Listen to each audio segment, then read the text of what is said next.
ଦାଦା କଣ କହୁଛ? ଆଜି ରଜ ସଂକ୍ରାନ୍ତି ହଁ ଆଜି ରଜ ସଂକ୍ରାନ୍ତି ହେଲେ କଣ ହବ? ଆଉ ଝିଅ ପିଲାଙ୍କ ରଜ ନା ଆମର କଣ ରଜ? ତମେ ସକାଳୁ ଆଜି କୁଆ ହେଇଥିଲ ସକାଳୁ ଆଜି ବିରିଡିଆଟ ଆଜି ଆଜି ହଁ ବିରିଡିଆଟ ସାଡେ ତୋଳାତୋଳି କଲି ହଁ ତୋଳାତୋଳି କରିକି ହଁ ସାଡେ ଦେଇ ଯାଇକିରି ଆଉ ବୁଲାବୁଲି କରିକି ସେଠୁ ଏମିତି ହେଇକିରି ଯାଉଛି ସାଡେ ପୁଅ କହୁଛି ବାବା ଟିକେ ଚାଲ ମାମୁଁ ଘରକୁ ଯିବା ମାନେ ଶ୍ୱଶୁର ଘର ଶ୍ୱଶୁର ଘର ଶ୍ୱଶୁର ଯିବାର ଅଛି ଶ୍ୱଶୁର ଘର ଯିବାର ଅଛି ଆଉ କଣ କରିବା ଆଉ ହାଁ? ଯାଉଛି ଫୋନ କରିଥିଲେ ହଁ ଆଉ କହୁଥିଲେ କହିଲେ ଆସ ଆଜି ଅବାରିଆ ସବୁବେଳେ ହଁ ବାରିଆ ହଉ ଆଉ କଣ ସବୁବେଳେ ବାର ଖୋଜି ଗଲେ କୁଆଡେ ଇଏ ହବ ହାଁ? ଆଡେ ଆମେ ତରବରିଆ ଆମେ ଚାଷୀ ଲୋକ ହଁ ଆଉ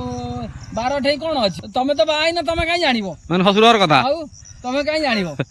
ହଉ ତମେ ଯାଅ ଆଉ କଣ ଆଉଛ ପରିବା ପତ୍ର ଖଣ୍ଡେ ନବ ଆଉ ପରିବା ଖଣ୍ଡେ ନେଇକି ଯିବା ଆଉ କଣ କରିବା ହାଁ ଆଉ କଣ ମିଠା ପରିବା ପତ୍ର ଆଉ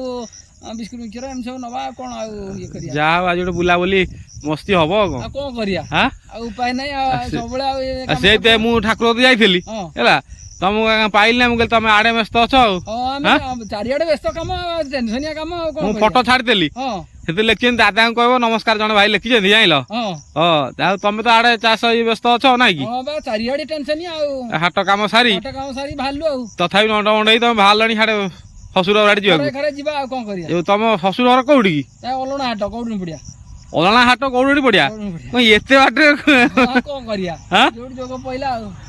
ଏତେ ବାଟରେ ଯାଇ ବାହାଘର ହଁ ହଁ ଆଉ ତାହେଲେ ଯାଇକି ସିଆଡେ ଖିଆ ପିଆ ଖରାବେଳଟା ସିଆଡେ ଖିଆ ପିଆ ହବ ଖରାବେଳଟା ସିଆଡେ ହବ ଆଉ ହାଁ ସିଆଡେ ହବ ଆଉ ଯା ଖୁସିରେ ଯା ଆସ୍ତେ ଧୀରେ ସ୍ଥିର ଯିବ ଆଜି ଜବର ଯା ଆମ ଗାଡି ବୁଝିଲ ହଁ ହଁ ଧୀରେ ସ୍ଥିର ଯିବ ହଉ ହଉ ଯାଅ ହଉ